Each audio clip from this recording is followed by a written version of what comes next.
नाव राहुल जोरापे, उपाध्यक्ष, महाराष्ट्र राज्य अनुदानित वसतिगृह कर्मचारी संघटना।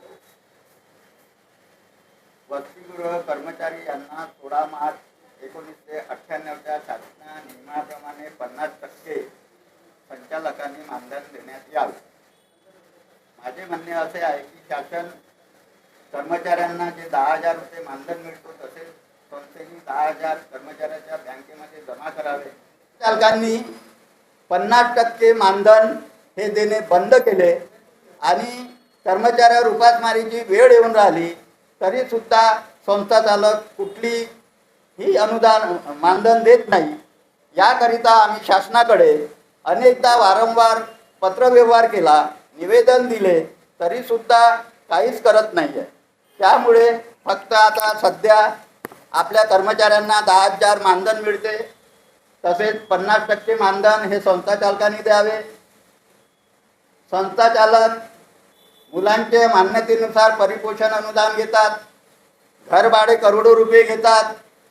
शासनाचा नियम असे आहे की स्वतःच्या इमारती बांधा, परंतु शासनाला केराची टोपली दाखवून ते स्वतःच्या इमारती बांधून किराया घेत असतात। आमचे असे म्हणणे आहे की तुम्हाला शासनाप्रमाणे 16 मार्च 1998च्या GR नुसार संस्था चालकांनी मानधन द्यावे 50%। व शासनाला माझी अशी विनंती आहे की त्यांनी आज 75-76 वर्ष झाले तरी कुठलाही PF किंवा कुठलाही विमा असा शासनाने काढून दिलेला नाही। कारण 60 ते 65 वयापर्यंत फक्त कर्मचाऱ्यांना ठेवण्यात येते, त्यानंतर त्यांना वसतिगृहातून घरी बसवले जाते आणि कर्मचाऱ्यांना हे 24 घंटे काम करायला लावतात। आणि सुट्टी जर मागितली तर ते म्हणतात की तुम्हाला सुट्टी नाही।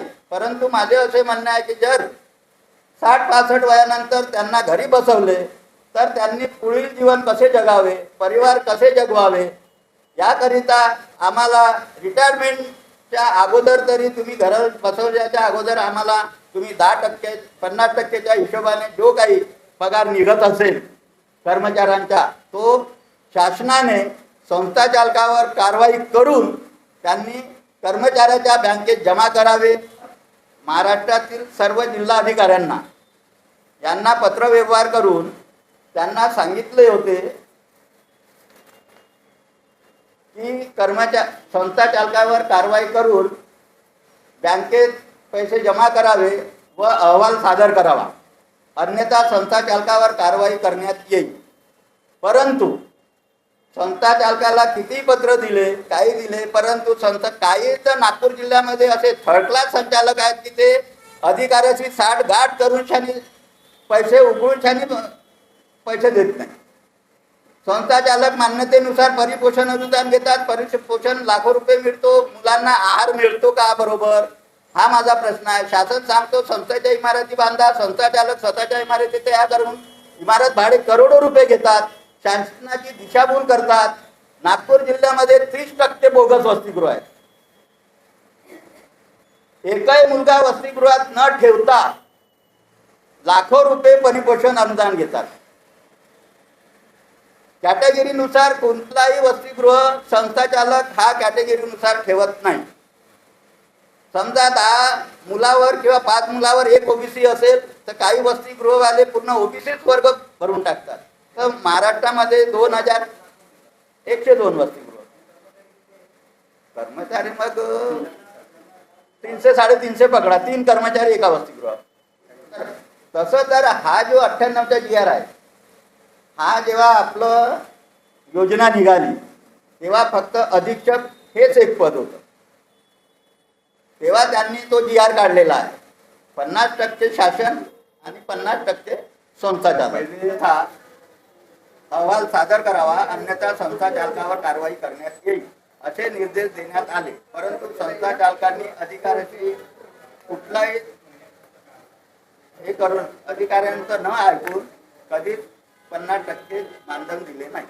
तुम्हाला काय वाटतं संस्था चालक जे आहेत ते मतलब मनमानी करून आले संस्था चालक? मी सांगतो तुम्हाला, इथे एक वसतिगृह 25 ते 30 वर्ष झाले मुलींचे वसतिगृह, तिथे तो मुली ठेवतच नाही.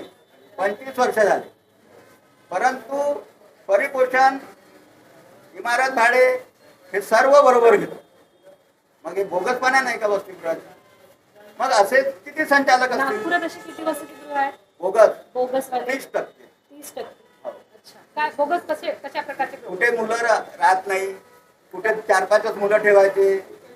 50 मुलाची जर मान्यता असेल तर 10 मुलं ठेवायचे. त्याच्यावर मग अधिकाऱ्याचे जे काही करत असतील ते. कुठे कुठे तुम्ही हे बघितलं का स्वतःच विजिट बुक लिहायचे ना, जाऊन तिथं निरीक्षकाची सही घ्यायची आणि आपले पगार बिल काय आपलं परिपोषण काढायचं. तर हे संस्था संचालक ऑडिटही जमा करत असतील शासनाकडे? शासनाकडे ऑडिट जमा करते. ऑडिट सर्व संस्था चालकाचे बोगस आहे. संस्था चालकाचे पूर्ण ऑडिट बोगस आहे. आता पगार तुमचा किती आहे? 10,000. शासनाचा किती टक्के आहे आणि संचालकाकडून किती आहे? शासनाकडे कुठलाच पगार नाही. सर्व थकीत जे मानधन आहे ते सर्व संचालक आता आहे. पगार किती मिळत आहे? 10,000. संचालकाला 10,000. आणि हा शासनाचा पगार आहे की संचालकाकडून मिळत आहे? हा शासनाचा आहे. म्हणजे संचालक बिलकुलच देत नाही. केव्हापासून बंद केला आहे देणं? 2005 पासून 2005 पासून देतच नाही. देतात. आता एकच आहे, शासनाला एक मागणी आहे की त्यांनी संस्थेवर कारवाई करावी आणि कर्मचाऱ्याच्या बँकेमध्ये जे थकीत मानधन आहे ते जमा करून द्या.